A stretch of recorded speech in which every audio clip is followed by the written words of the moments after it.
मैं डॉक्टर रेखा जोशी नितिन संस्कृत क्लासेस में आपका हार्दिक अभिनंदन करती हूँ। व्याकरण की इसमें हम लोग बोर्ड स्पेशल के हिसाब से बोर्ड की जो तैयारी हो रही है उसमें रिवीजन के हिसाब से हम पढ़ रहे हैं। हमने स्वर संधि पढ़ ली, स्वर संधि के हमने 5 भेद पढ़ लिए, दीर्घ संधि, गुण संधि, यण वृद्धि संधि, यण संधि, अयादि संधि सब पढ़ लिए हमने वो।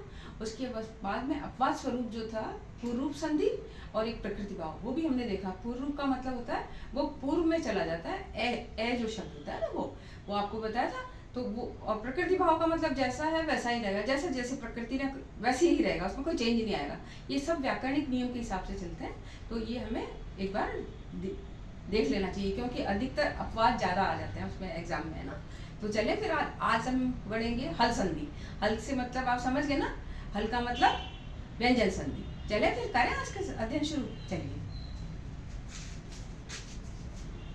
आज का पार्ट 5 है रिवीजन के हिसाब से। ये हल संधि मतलब व्यंजन संधि। हल का मतलब सभी व्यंजन, सारे व्यंजन आ गए ना हल में। हलंत जैसे आपको बताया था, देखो हल में पूरे व्यंजन आ गए हमारे। कैसे? है से लेकर और ल तक। है ये ब र ल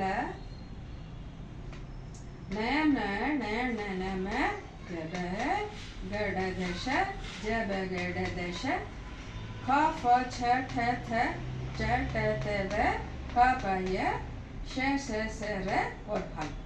सब हल पूरे हल है, ये व्यंजन है हमारे, ठीक है ना। अब इसमें अब कैसे कह रहा है, सारे व्यंजन आ गए। हलंत शब्द के अंतिम वर्ण को, ठीक है, को स्वर या हल परे रहते, मतलब इधर तो अंतिम वर्ण हल हो और उधर चाहे स्वर हो चाहे हल हो, जो परिवर्तन होता है उसे हल संधि कहते हैं, वह हल संधि कहलाएगी। अब कैसे, इसमें हम इसके भेदों में हम पहला करेंगे मोनुस्वार है, मो अनुस्वार है, मैं वो अनुस्वार हो जाता है, मैं और हल कोई भी हुआ तो अनुस्वार। अनुस्वार समझ गए ना, एक मात्रा रख के बिंदी हम पढ़ चुके हैं, अनुस्वार है ना। तो उसको कैसे करेंगे, हरिम वंदे, हरिम हो गया ना अनुस्वार, वंदे। सत्यम वद, सत्यम वद, ठीक है, मो अनुस्वार है। दूसरा क्या है, स्तोश्चनाश्चु, से या त वर्ग से पहले या बाद में श या च वर्ग हो तो श और च वर्ग ही हो जाता है। कैसे?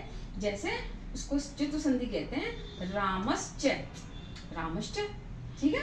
सद जन, सज्जन, देखो जय हो गया। कैसे? दे वाला और जन, ठीक है। अब तीसरा है स्टुनाष्टु, ष्टुत्व संधि कहते हैं इसे। ष्टुत्व क्यों?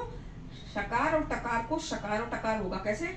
स और तवर का ज और टवर हो जाएगा, ठीक है ना। स को तो होगा श, ये दंत सकार का मूर्धन्य सकार और टवर। अब कैसे? जैसे ईश प्लस त, ईश प्लस त, इष्ट, इतने को क्या हो गया, उत प्लस डीन है, उड्डीन है।